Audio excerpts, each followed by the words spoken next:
So we are back again with another video. Match preview time. It is West Brom versus Arsenal. Just apologies, couldn't do a match review for the game against Chelsea. Yeah, I was at it. I was at the game.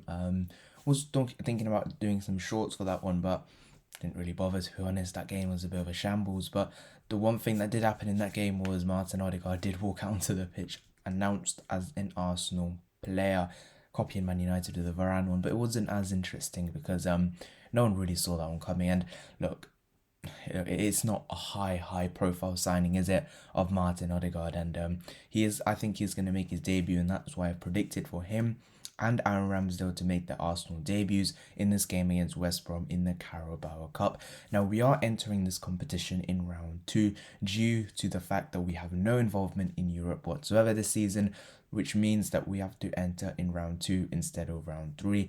Now, Carabao Cup is a competition that Arsenal really haven't cared about too much in the past few years. Last season we made a half decent account of ourselves. I think we reached the quarterfinals after beating Liverpool, and no, it was Leicester, and then we beat Liverpool to get to the quarters where we lost to the eventual champions Manchester City of the Carabao Cup. That's probably a good account. And then maybe a few years ago we got to the final, again lost to Manchester City. Manchester City are a team that have taken this competition very seriously, hence why I think they've won it every year in the Pep, if I'm not wrong, pretty much every year. They've won the last 4, I think. And look, we need to take this competition seriously this year. We have to, because there isn't the excuse, we don't have Europe, so let's not take this competition seriously. We have to. We can't pick and choose anymore.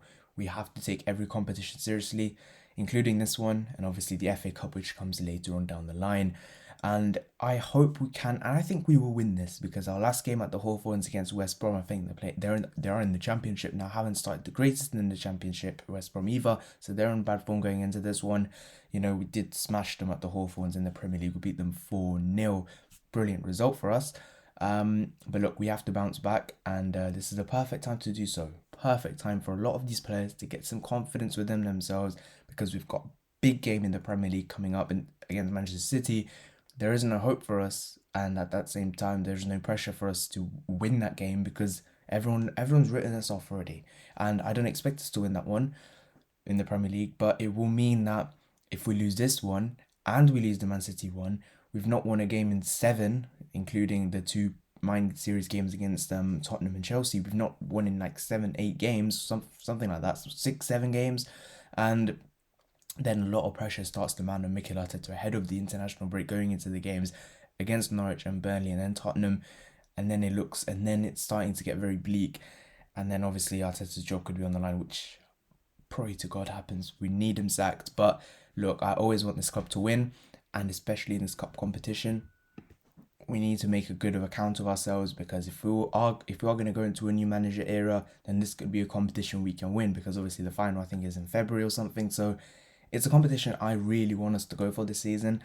I wasn't so big about it last season, but I am going to be this season, because I think it's a competition that we can realistically go and win. I think we can, if we can put the good little impetus into it. Maybe Man City don't take it seriously this year, because their focus will be in the Champions League, the Premier League, trying to retain it. Maybe they don't go for as much this year, I don't know.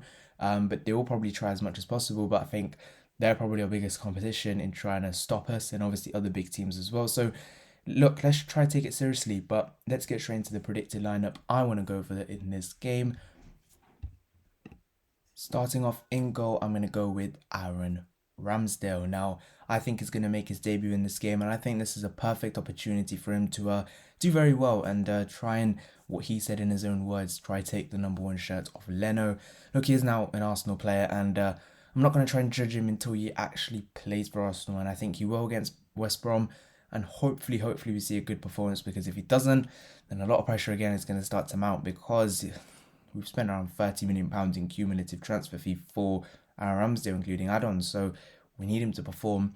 Leno, I thought, was probably one of our best players in the game against Chelsea. Obviously, that amazing save from Lukaku as well. I was right behind that one as well. Very, very good save. I didn't expect Leno to make it. It was a very good header from Lukaku, very strong. Even Lukaku didn't expect him to save it. But anyway, back on Ramsdale. I think he'll make his debut. let's hope for the best, and that's about it. Moving into back four, right hand side, I'm going to go Callum Chambers.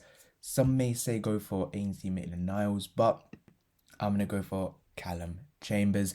Main reason being, look, I don't know if we're going to sign a right back, but he's probably our best one. If I don't know, does Ainsley want to play there? Does he? Does he not? I don't know. I'm going to stick with Callum Chambers.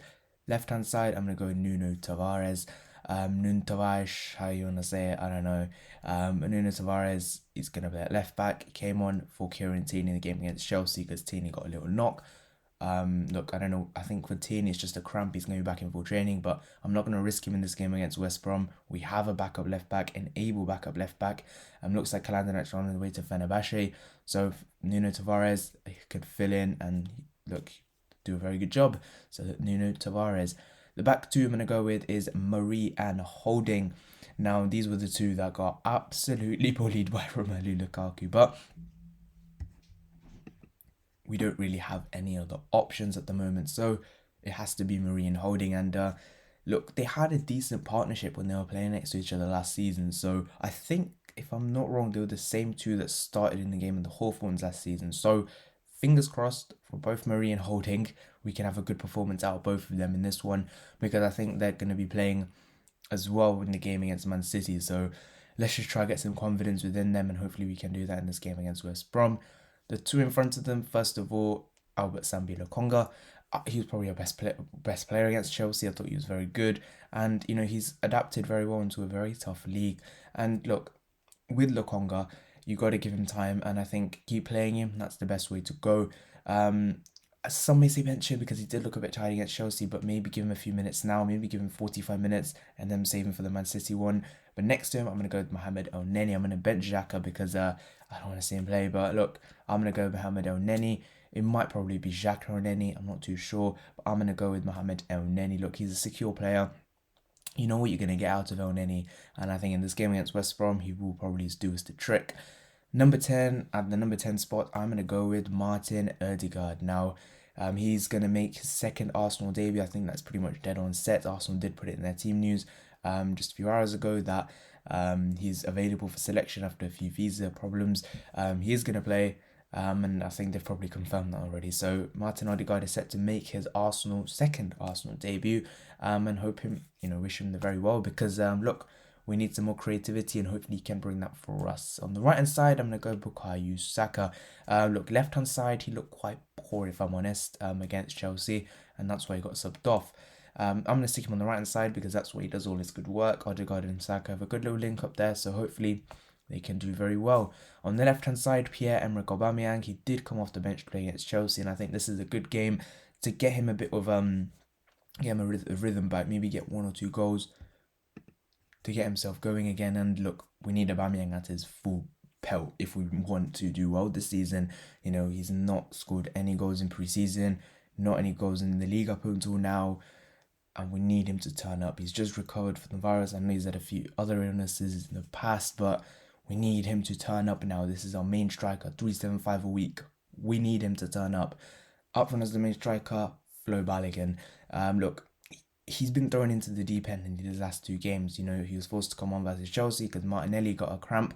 And then in the Brentford game, he was thrown into the deep end. Didn't expect him to start, but he did. Let's start him again today. Not today, tomorrow, for this game against West Brom, because I think we need someone like Flo Balogun, because if Nketiah leaves, then this is the guy we need to turn up when Aubameyang, Lacazette aren't firing, and this is who we'll turn to, especially if we don't sign a striker. So let's hope he gets some confidence, maybe a goal, maybe an assist, and that is my predicted lineup. In terms of my predicted score, I'm going to go with 2-1 Arsenal. I do think we'll win this, but I don't think we will keep a clean sheet.